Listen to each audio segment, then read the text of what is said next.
নির্বাচন কমিশনের নতুন খসড়া আচরণ বিধিমালা নিয়ে যা শুনছি তা অত্যন্ত উদ্বেগজনক ও অগণতান্ত্রিক।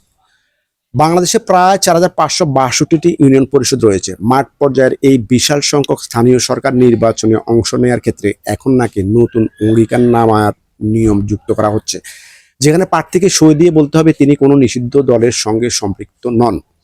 এই কৌশলে আওয়ামী লীগের তৃণমূলের সমর্থকদেরও প্রার্থিতা থেকে বঞ্চিত করার যে প্রক্রিয়া চলছে তা কোনো সুস্থ রাজনৈতিক পরিবেশের লক্ষণ হতে পারে না। একটা দলের শীর্ষ পর্যায় বা নির্দিষ্ট ব্যক্তিদের অপরাধের দায় তৃণমূলের লাখ লাখ সাধারণ সমর্থক বা কর্মীর উপর চাপিয়ে দিয়ে তাদের মৌলিক রাজনৈতিক অধিকার কেড়ে নেওয়া একটি জঘন্য ও বৈষম্যমূলক সিদ্ধান্ত। ইতিহাস সাক্ষী, অতীতে যারা ক্ষমতা বা পদের মোহে পড়ে অগণতান্ত্রিক ও একপেশে সিদ্ধান্ত নিয়েছিলেন, সেই সব চিফ ইলেকশন কমিশনার ও কর্মকর্তাদের পরিণতি কি হয়েছিল তা আমরা সবাই দেখেছি। জনবিচ্ছিন্ন এবং পক্ষপাতদুষ্ট কাজের শেষ পরিণতি কখনোই ভালো হয় না।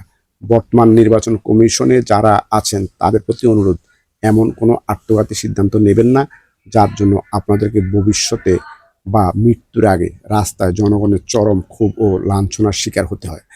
কে জানে এই প্রতিশোধ আপনাদের আওলাদদের উপরেও আসতে পারে। দেশের প্রতিটি নাগরিকের সমান অধিকার নিশ্চিত করাই হোক ইলেকশন কমিশন তথা ইসির একমাত্র লক্ষ্য। দলীয় প্রতীকে নির্বাচনের মাধ্যমে আওয়ামী লীগ ইউনিয়ন পরিষদকে শেষ করে দিয়েছে, দলটিকেও শেষ করেছে। আপনারা বিএনপির জন্য এমন একটা ফাঁদ তৈরি করবেন না।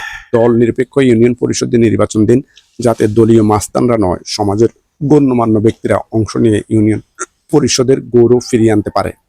ধন্যবাদ সবাইকে।